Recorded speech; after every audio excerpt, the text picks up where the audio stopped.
Hey friends, welcome to Sabbath School Daily, where we have been studying from this lesson right here, 3 Cosmic Messages. This week we're studying from lesson number 10, which has the title Satan's Final Deceptions, and today is Tuesday's lesson, Babylon, the Center of Sun Worship. Now, sometimes we think that, the whole problem with sun worship or Sunday or worship on Sunday or Sunday worshiping or however you want to, coin this practice, this is more of a modern or at least not so ancient problem. Perhaps the beginning of the first years AD. But the truth is that this is a practice that was already recognized in the days of the Old Testament.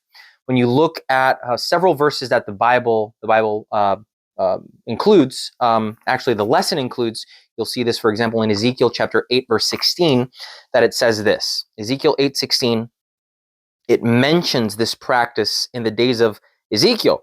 And it says, "So he brought me into the inner court of the Lord's house, and there at the door of the temple of the Lord, between the porch and the altar, were about 25 men with their backs toward the temple of the Lord and their faces toward the east, and they were worshiping the sun toward the east." So here you see that in this circumstance here, Ezekiel is shown a group of men that have their backs towards the temple of God, and really what this is symbolic of is they have their backs towards the Lord, right? They are against him. They are ignoring him. They are, you don't turn your back on someone that you consider, right? So they have their back towards the Lord and they're worshiping the sun. So you see here that at least in Ezekiel's time, which is, 600 BC, about, right, to 500 and high 500s, low 600s. He was a contemporary of Daniel in Babylon, actually. And here you find sun worship. Even before that, in 2 Kings chapter 23, verse 5 and verse 11. So 2 Kings chapter 23, 2 Kings 23, verses, actually, wow, I opened it in the wrong chapter here. 2 Kings 23, verse 5, look at what it says. It says, verse 5, "Then he removed the idolatrous priests whom the king of Judah had ordained to burn incense on the high places in the cities of Judah and in the places all around Jerusalem, and those who burn incense to Baal, to the sun, to the moon, to the constellations, and to all the hosts of heaven." And then verse 11, a little bit forward ahead of this, it says this, "Then he removed the horses that the kings of Judah had dedicated to the sun at the entrance to the house of the Lord by the chamber of Nathan-Melech, the officer who was in the court, and he burned the chariots of the sun with fire." So again, here you see that sun worship, it's not new. It's not even almost new. It's very ancient. This is something that riddled the culture of the Old Testament world, right? The truth, friends, is that and we really don't have time to go into this completely or deeply, but usually when we think of polytheism and monotheism, and we think about the contrast between polytheism and monotheism, we usually go to what the words are saying, right? Polytheism, several gods, many gods; monotheism, just one God. But truly the difference is found not only in the quantity of gods, but in the quality of the gods. You see, when it comes to polytheism, these pagan ancient religions and lands and peoples, they were all based on fear. They were all based on location, so geography, right? So people worshipped local gods. So if you lived in the desert, you would worship the sun god. If you lived in the coastal regions, you would worship the sea god or the river god, the water god. It all depended on where you lived, on where you were, because those were the local gods of that area. And so some of these more powerful nations, they made the worship of their gods prominent, and so that's where you find the worship of the sun, because it affected so many people. It was so universal, so ubiquitous. So it was one of the main forms of worship in this ancient world. And so again, this isn't anything new. This is actually extremely old, extremely ancient. But what we see is that crossing over into the New Testament period, you see that this continued. When we get to Constantine in the 4th century, he was a great sun worshiper. The lesson tells us that the sun was considered one of the great protectors of Constantine. And so in 321 AD, we find that Constantine, he proclaims an edict, right? He establishes an edict, the first so-called Sunday law. And it says here, on the venerable day of the sun, let the magistrates and the people residing in the cities rest, and let all workshops be closed. So as the lesson says it, this really wasn't a mandate to worship on Sunday, but it did strengthen the observance of Sunday in the minds of the Roman population. So again, you see that this isn't anything new. This is actually pretty old.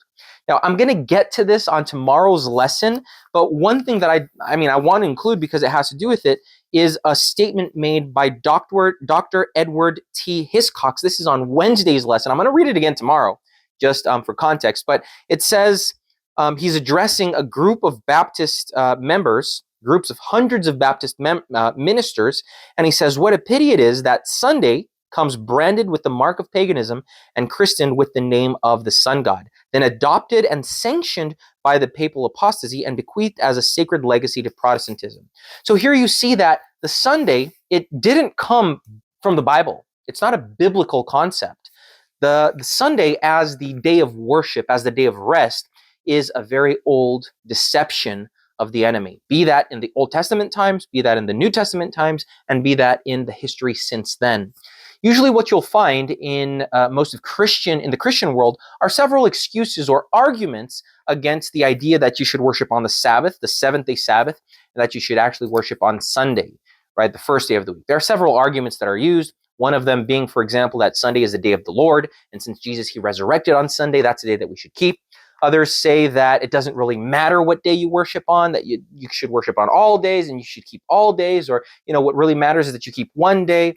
Others will argue that somewhere throughout history that day was lost, and truly today, the Sunday, or the first day of the week for us, is actually the seventh-day Sabbath. Catholic Church says that they change it through their own authority, their own power. You'll see that there are several arguments, but none of them, friends, hold any ground. None of them hold truth. All of them are based on either deception or just plain out confusion, right?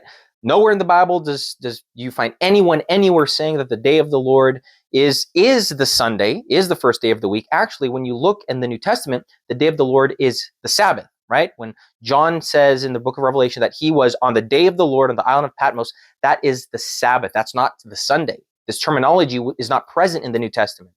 So the day of the Lord, even if it were considered to be, a new day of rest, it wouldn't be a new day of rest because the day of the Lord in the Bible is Sabbath, right? It's not Sunday.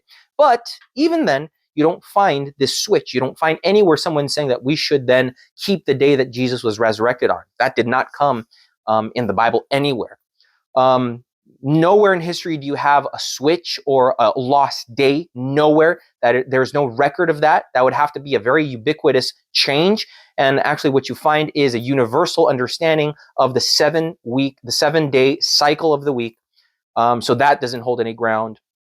The argument that it doesn't really matter which day that you worship on, that, all is the same, God just wants you to keep a day, that also doesn't hold any ground.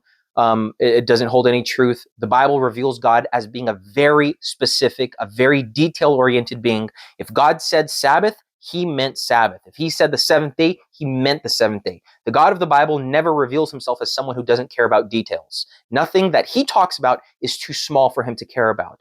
The God of the Bible is extremely detailed. And so, when you find the fourth commandment saying, remember the Sabbath day, God meant the Sabbath day, the seventh-day Sabbath. He didn't mean any other day. If God had meant another day, he would have said another day. If God had meant something else, if he had changed it, he would have let us know. It wouldn't be something that we would be at liberty to change without his consent, and it's not something that he does not care about. Otherwise, he would have revealed it as something that he does not care about. Other arguments that are used in the New Testament, you'll see where there are some texts that are taken out of context, saying that it doesn't matter the day, that all days are the same, that we're not under the law of the Sabbath. We don't have time to go into these these texts, but if you have that desire, maybe comment it down. We can make a video just about that. But there's a lot to be said there. It's not an excuse for us not to keep the seventh-day Sabbath. The excuse of the Catholic Church that they have the authority to change times and dates, well, unfortunately, that's what the Bible says the Antichrist is going to do. Change the times and the laws, change God's times and God's laws. So there's something to be said about that, right? Which is not to be said in this lesson today. In any case, this aspect of Sunday worship, that is a very old deception. That, again, of course, since it's a deception, it doesn't come from the Bible. It doesn't come from God. It comes from his enemy. In any case, that's what today's lesson is about. I hope that it was informative to you. There's a lot to be said about today's lesson. There's a lot of resources out there that you could look up and study about this. But I hope you got the gist of it through what I'm saying. I hope that you do look up the Bible verses, read the texts that are mentioned here. That will help you out when it comes to explaining and understanding. And I hope that you share, and you subscribe to these videos. We release one every day. And I hope to see you again here tomorrow for another study of Sabbath School Daily.